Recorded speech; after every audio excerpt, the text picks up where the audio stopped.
सीरत अन्नबी सल्लल्लाहु अलैहि वसल्लम। उन्वान, फ़तह के बाद जब तमाम मशरिकों को गड्ढे में डाल दिया गया तो हुज़ूर नबी करीम सल्लल्लाहु अलैहि वसल्लम इस गड्ढे के एक किनारे पर आ खड़े हुए। वो वक्त रात का था। बुखारी और मुस्लिम की रिवायत में है कि जब नबी अकरम सल्लल्लाहु अलैहि वसल्लम की ग़ज़वा में फ़तह हासिल होती तो आप सल्लल्लाहु अलैहि वसल्लम उसी मकाम पर 3 रात क़याम फरमाया करते थे। तीसरे दिन आपने लश्कर को तैयारी का हुक्म दिया। वहां से कूच करते वक्त आप सल्लल्लाहु अलैहि वसल्लम सहाबा किराम रज़ी अल्लाह अन्हुम के साथ इस गड्ढे के किनारे खड़े होकर इन लाशों से मुखातिब हुए और फरमाया, ए फलां बिन फलां और ए फलां बिन फलां, क्या तुमने देख लिया कि अल्लाह और इसके रसूल का वादा कितना सच्चा था? मैंने तो इस वादे को सच पाया जो अल्लाह ताला ने मुझसे फरमाया था।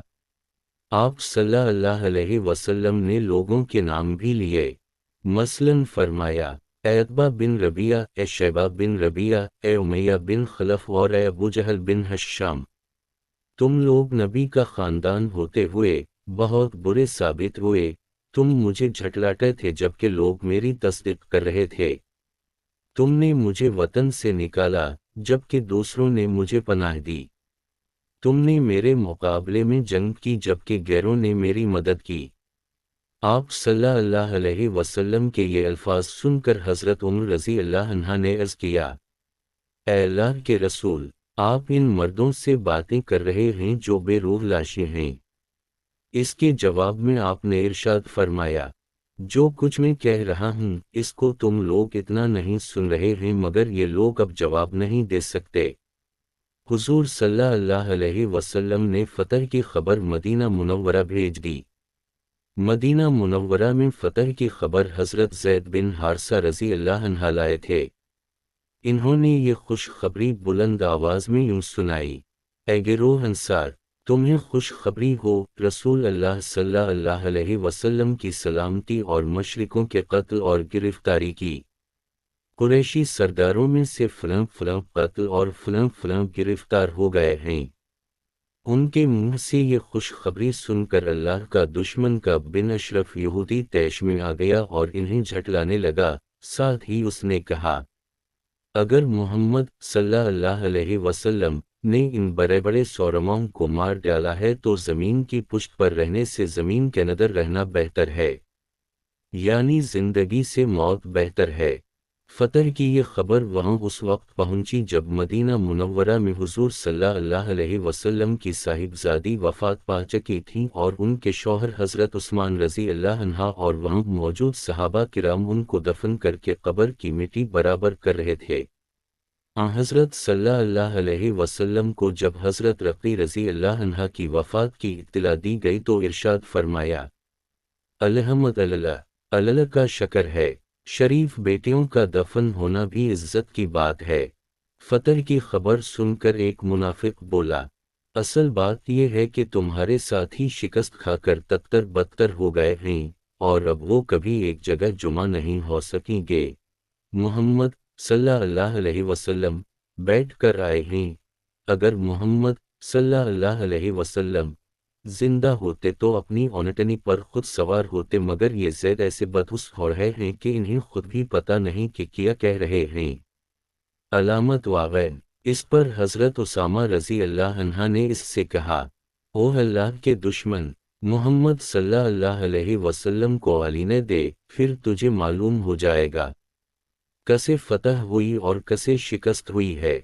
फिर नबी अकरम सल्लल्लाहु अलैहि वसल्लम मदीना मुनव्वरा की तरफ रवाना हुए।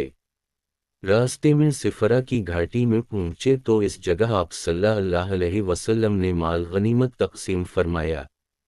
इस माल में 150 ऊंट और 10 घोड़े थे। इसके अलावा हर कस्म का सामान, हथियार, कपड़े और बेशुमार खालें, ऊन वगैरह भी इस माल गनीमत में शामिल था। ये चीज़ें मशरिक तिजारत के लिए साथ ले आए थे। इस मौका पर आप सल्लल्लाहु अलैहि वसल्लम ने ऐलान फरमाया, जिस शख्स ने किसी मशरिक का कत्ल किया, इस मशरिक का सामान उसी को मिलेगा और जिसने किसी मशरिक को गिरफ्तार किया, वो उसी का कैदी होगा। آپ صلی اللہ علیہ وسلم نے اس مال میں سے ان لوگوں کے بھی حصے نکالے جو غزوہ بدر میں حاضر نہیں ہو سکے تھے۔ یہ وہ لوگ تھے جنہیں خداوند حضرت صلی اللہ علیہ وسلم نے کسی وجہ سے جنگ میں حصہ لینے سے روک دیا تھا، کیونکہ حضرت رقی رضی اللہ عنہا بہت بیمار تھیں اور خود حضرت عثمان رضی اللہ عنہا کو چیچک نکلی ہوئی تھی، اس لیے آپ صلی اللہ علیہ وسلم نے حضرت عثمان رضی اللہ عنہا کو اصحاب بدر میں شمار فرمایا۔ اسی طرح حضرت ابو لبابہ رضی اللہ عنہ تھے، انہیں خود آپ صلی اللہ علیہ وسلم نے مدینہ والوں کے پاس بطور محافظ چھوڑا تھا، اور حضرت عاصم بن عدی رضی اللہ عنہ کو آپ صلی اللہ علیہ وسلم نے قبا اور علیہ والوں کے پاس چھوڑا تھا۔ اسی طرح حضور صلی اللہ علیہ وسلم نے ان لوگوں کا بھی حصہ نکالا جنہیں جاسوسی کی غرض سے بھیجا گیا تھا تاکہ وہ دشمن کی خبر لیں۔ یہ لوگ اس وقت واپس لوٹے تھے جب جنگ ختم ہو چکی تھی۔ اسی مقام پر آپ صلی اللہ علیہ وسلم نے قریش کے قیدیوں میں سے نذیر بن حارث کو قتل کرنے کا حکم فرمایا۔ یہ شخص قرآن کریم اور حضرت صلی اللہ علیہ وسلم کے بارے میں بہت سخت الفاظ استعمال کرتا تھا۔ اسی طرح کچھ آگے چل کر آپ نے عقبہ بن ابی معیط کے قتل کا حکم فرمایا۔ یہ بھی بہت فتنہ پرور تھا۔ اس نے ایک بار آپ صلی اللہ علیہ وسلم کے چہرہ انور پر تھوکنے کی کوشش بھی کی تھی، اور ایک بار حضور صلی اللہ علیہ وسلم کو نماز میں سجدے کی حالت میں دیکھ کر اس نے آپ صلی اللہ علیہ وسلم کی گردن پر کی اجلا کر رکھ دی تھی۔ حضور صلی اللہ علیہ وسلم نے اس سے ارشاد فرمایا، مکہ سے باہر میں جب بھی تجھ سے ملوں گا تو اس حالت میں ملوں گا کہ تلوار سے تیرا سر قلم کروں گا۔ اس کے بعد حضور صلی اللہ علیہ وسلم آگے روانہ ہوئے اور پھر مدینہ منورہ کے قریب پہنچ گئے۔ یہاں لوگ مدینہ منورہ سے باہر نکل آئے تھے تاکہ حضور صلی اللہ علیہ وسلم اور مسلمانوں کا استقبال کر سکیں اور فتح کی مبارکباد دے سکیں۔ پھر آپ صلی اللہ علیہ وسلم مدینہ منورہ میں داخل ہوئے تو شہر کی بچیوں نے دف بجا کر استقبال کیا۔ وہ اس وقت یہ گیت گا رہی تھیں، ہمارے سامنے 14ویں کا چاند طلوع ہوا ہے، اس نعمت کے بدلے میں ہم پر ہمیشہ اللہ کا شکر ادا کرنا واجب ہے۔ دوسری طرف مکہ معظمہ میں قریش کی شکست کی خبر پہنچی۔ خبر لانے والے نے پکار کر کہا، لوگو، عتبہ اور شیبہ قتل ہو گئے، ابو جہل اور امیہ بھی قتل ہو گئے، اور قریش کے سرداروں میں سے فلاں فلاں بھی قتل ہو گئے، فلاں فلاں گرفتار کر لیے گئے۔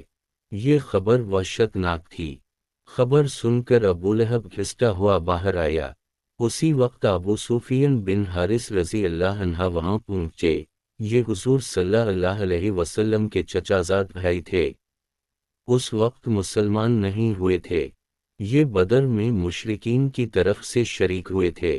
ابو لہب نے انہیں دیکھتے ہی پوچھا، میرے نزدیک آؤ اور سناؤ، کیا خبر ہے؟